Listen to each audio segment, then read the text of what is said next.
살다 보면 어떤 일이든 후회가 남습니다. 미리 알았더라면 후회를 덜 남길 수 있었을까요? 인생의 후반기를 보내고 있는 60대들은 그들이 지금껏 살아온 발자취 곳곳에서 후회를 발견한다고 합니다. 인생의 시행착오를 줄이고 더 나은 인생을 살기 위해서 꼭 알아야 되는 건 무엇일까요? 오늘은 우리보다 조금 앞서 이 길을 지나가신 60대, 70대 인생 선배들의 99%가 후회한다고 하는 10가지에 대해서 말씀을 나누도록 하겠습니다. 첫 번째, 저축을 많이 하지 못한 것. 저축은 노후 대비에 가장 중요한 역할을 합니다. 은퇴 이후 가장 큰 고민을 경제적인 어려움이라고 꼽았습니다. 고정 수입이 줄어들고 자녀 지원비, 병원비 등 각종 늘어가는 지출비 탓에 생활고에 시달릴 수 있습니다. 노후 대비를 위해서는 먼저 저축을 시작해야 합니다. 저축을 시작할 때는 먼저 현재 수입과 지출을 파악하고 가능한 많은 돈을 저축하는 것이 좋습니다. 젊은 나이에 저축을 하지 않으면 은퇴 이후 큰 고난을 겪게 될 수 있습니다. 두 번째, 배우자에게 잘하지 못한 것. 배우자는 평생을 함께할 반려자입니다. 60대가 되어서도 배우자가 옆에 있다면 그야말로 그것 자체가 천복입니다. 그러나 상대방의 소중함을 쉽게 간과해버리고는 합니다. 나이가 들수록 곁에는 서로만 남게 되며 자식도 소용없습니다. 배우자에게 최선을 다하며 앞으로의 노후를 그려나갑시다. 세 번째, 건강을 소홀하게 한 것. 건강이 중요하다는 사실을 모르는 사람은 없습니다. 하지만 젊어서는 그것을 잘 모르고 자기의 몸을 혹사시킵니다. 그거 하나 한다고 건강해지겠어 하고 무심히 지나쳤던 습관들이 사실은 평생 건강을 지키는 열쇠입니다. 건강을 유지하기 위해서는 규칙적인 운동과 올바른 식습관을 유지하는 것이 중요합니다. 많은 종류의 영양소를 저염식으로 골고루 섭취하세요. 영양 과잉과 결핍이 되지 않도록 철저한 관리가 필요합니다. 그 중에서도 특히 치아 관리를 잘해야 합니다.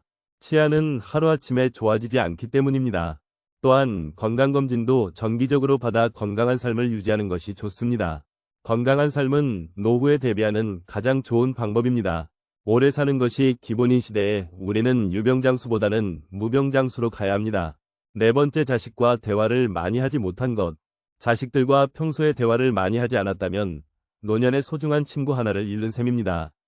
늙고 병들면 자식들에게 의지하게 됩니다. 자식과 친밀한 관계를 유지해야 후회 없는 자식 농사를 했다고 느낄 수 있을 것입니다. 뿐만 아니라 자식과 건강한 유대감을 형성하는 것은 노년의 정신적 안정감에도 도움을 줍니다. 자녀들과 진정으로 소통하지 못했다면 노년이 불행할 것입니다. 다섯 번째, 노년을 함께할 친구를 못 만든 것. 배우자 다음으로 친구가 가장 큰 자산입니다. 취미생활을 공유할 수 있는 친구, 자신의 속 얘기를 가감없이 털어놓을 수 있는 친구가 있다면 늙어서도 외롭지 않은 인생을 보낼 수 있을 것입니다.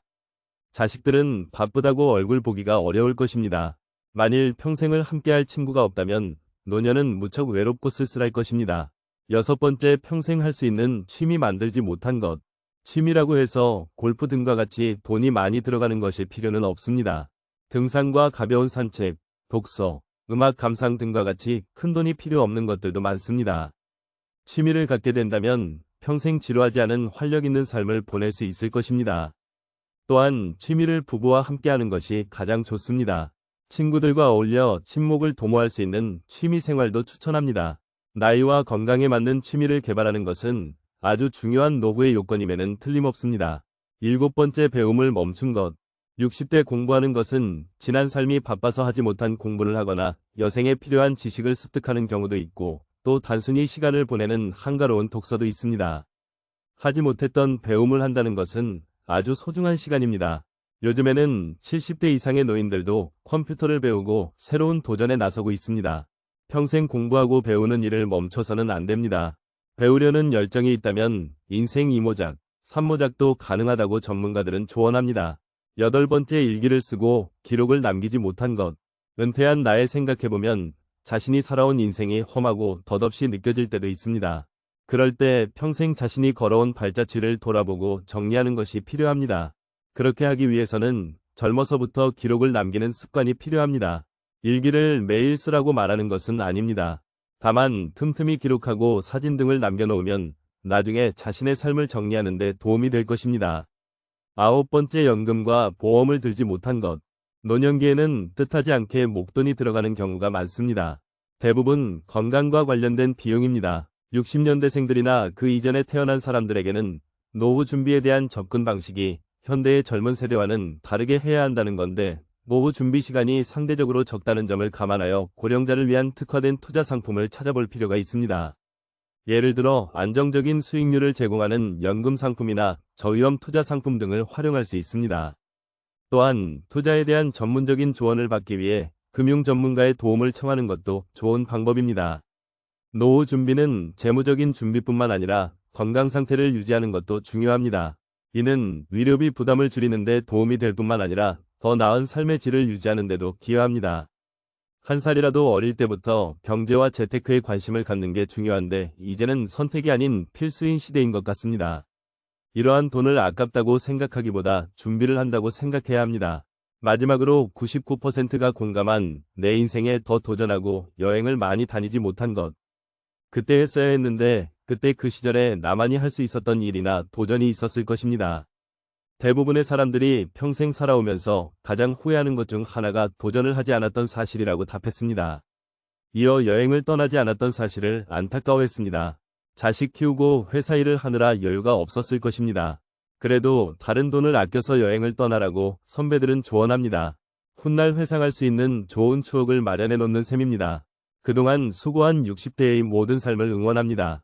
올해 45살인 할머니가 가장 후회되는 것 중 하나가 너무 많은 걱정을 하고 산 것이라고 말하였습니다. 할머니는 이렇게 말씀을 하셨다고 합니다. 걱정하지 마. 그냥 내가 걱정한다고 못 사는 자식이 잘 사는 것도 아니고 내가 걱정한다고 병이 낫는 것도 아니야. 걱정은 하는 게 아니야. 차라리 그냥 좋아지길 바라는 게 더 좋아.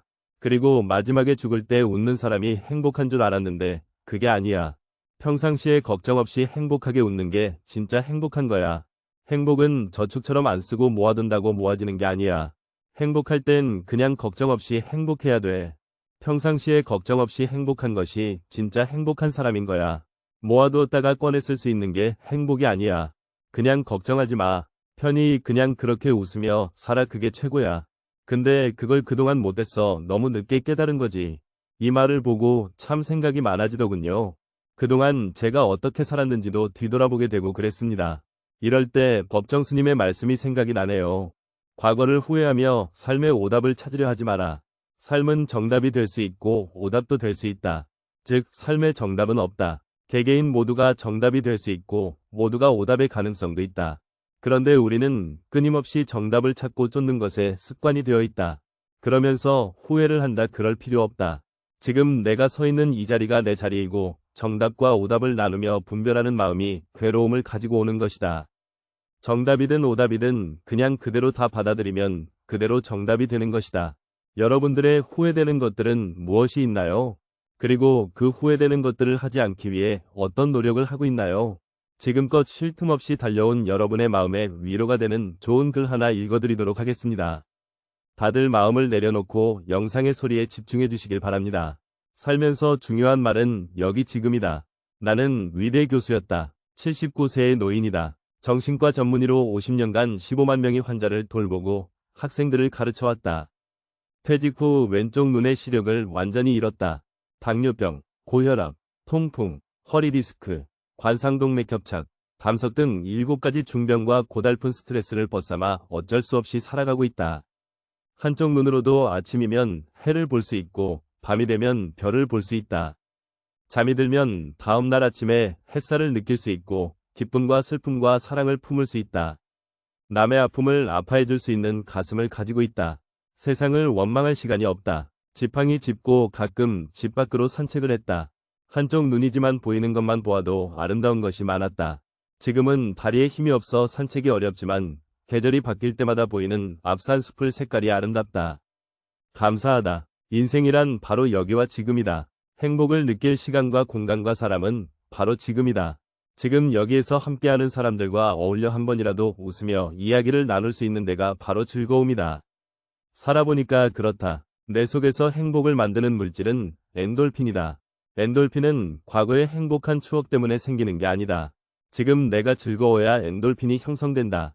사람이 어떻게 늘 행복하기만 하느냐고 묻는 이들도 있다. 그런 이분법적인 생각에서 벗어나야 한다. 어제 죽은 사람들이 하루라도 더 살기를 원했던 그 소중한 시간에 나는 오늘에 살고 있다. 괴롭고 슬퍼도 한 가닥 희망을 만들어 보자. 살아있음이 즐겁고 만날 수 있음에 감사하자. 지나간 세월은 어렵게 살았더라도 다 행복했던 거라고 나이든 사람들은 이야기한다. 왜냐하면 사람은 누구나 짜릿하게 행복한 시간이 있었다. 사람은 그 추억으로 사는 것 같다. 괴로움을 겪어봐야 행복할 줄 안다. 인생살이 살면서 오늘 지금 여기가 제일 중요하다라는 말이 맞는 말 같다. 아내 없이 살아보니까 있을 땐 몰랐는데 젓가락 한쪽이 없어진 거야. 있을 때 잘해라는 말을 많이 들었는데 그럼 어떻게 살아야 할까? 우리 장인이 하신 말씀인데 나에게 주어진 대로 감사하면서 받아들이면 다 보여. 행복의 답은 바로 지금 여기 내 가슴에 담겨 있다. 고개 들어 저 멀리 하늘을 한번 보자.